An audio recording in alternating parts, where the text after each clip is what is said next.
Hi, my name is Mboko Basiami and I am the founder and creative director of Glotto. Oops, I'm so used to wearing Glotto. Glotto is an Afrocentric minimalist clothing brand that is made in Africa, and we specialize in sustainable, slow fashion that is also ready to wear and exclusive on runway. So the problem that Glotto is solving is the problem of having little to no say in the world's $1.8 trillion fashion industry.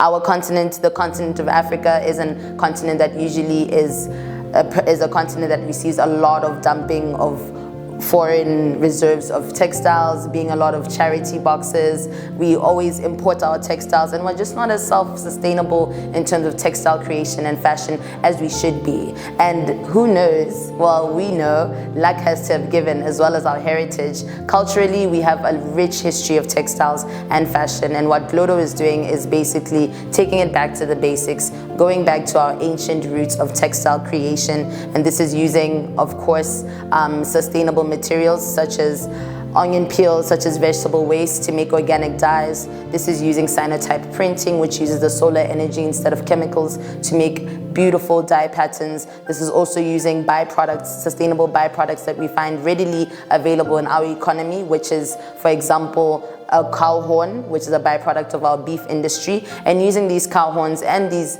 ostrich shells to make accessories as well as buttons as well. So this is another thing that we're doing, and another way that we're also solving a problem is by diversifying our economy and making sure that the Africans that have been a hub of inspiration and human resource to the global fashion industry now have a say into it, and we can authentically tell our stories while connecting our Pan-African roots through textiles and fashion.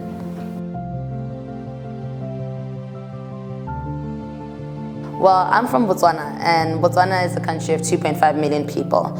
In relation to the whole world, we're just a speck of grain. But I don't believe that. I believe that dynamite comes in small packages. My country has decades reputation of giving the world one of its most luxurious products, whether this is luxury tourism, which we have in our Ngamiland district, or from our luxury minerals, which is our diamonds, being one of the world's best diamond producers, as well as our high quality of beef, of which we export to the EU. So I wanted to harness and use this reputation of luxury and now take it into another medium of luxury, which is the fashion industry. I also wanted to reduce the balance of payments that my country has in its economy. We import at least 90% of our textiles, and I believe that we can be self-sustaining in terms of doing this. Another problem that I realized is that there are a lot of avenues, sorry I didn't mention this below, in terms of agri-fashion. So this is using cactus plants to make your own leather. This is using hemp to make organic cotton. This is using textiles that we can grow from our land and dress our own people without having to pollute the ocean and bring them in shipping containers from miles away. Another issue that I have is the unemployment, youth unemployment we have into our country. At least 40,000 of educated graduates are currently unemployed in my country, and I know that the fashion industry has a huge value chain which can employ more than 200 people per season. And in fashion, there's at least 3 to 4 seasons, so we're looking at least 1,000 people being employed in each season.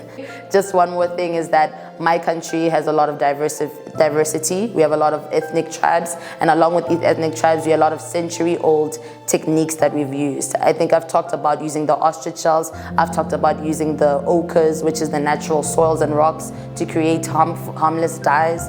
These are ways that I know that we can take these techniques and I can remake them and make them globally relevant and globally unique in this world, while at the same time still giving back to the communities that have held these traditions for years. So this could be a sustainable way of encouraging fashion tourism as well as preservation of heritage and culture.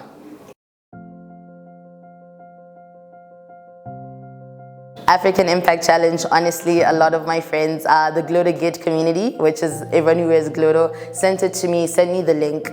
They have felt that Glotto is doing something that's impactful in our community, and I think we wanted to take it to the next step. So social media and word of mouth.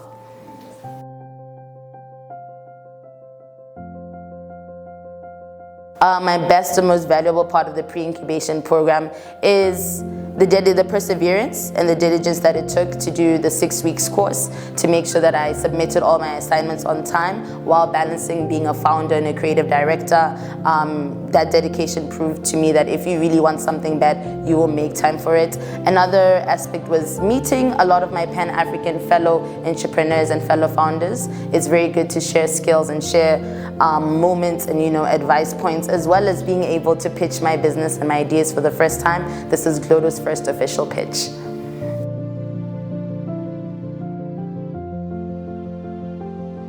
As a winner of the African Impact Challenge, first of all, I'm very proud to represent the industry of textiles and clothing in Botswana.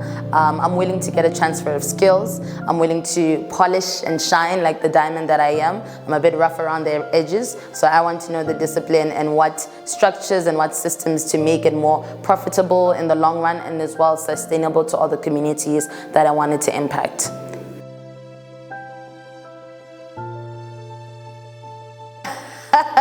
Hashtag Glotto Glow, hashtag Godfidence. I was feeling very proud. I was feeling very great. I know usually when people think of innovation and people think of impact and community impact, fashion is not the first thing. So I'm very happy to give fashion a very green check and a very green card. They are ways of making fashionable back to being sustainable, back to being authentic, and back to being more impactful to communities. So I'm very proud that I can represent my industry.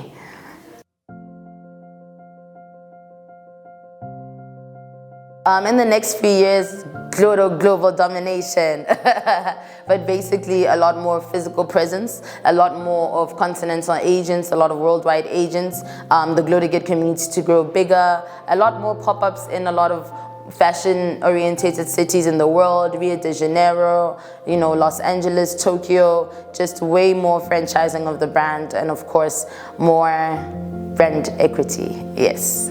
Hi, Dumelang, Dumilani. My name is Mboko Basiami, and I'm the founder and creative director of Glotto.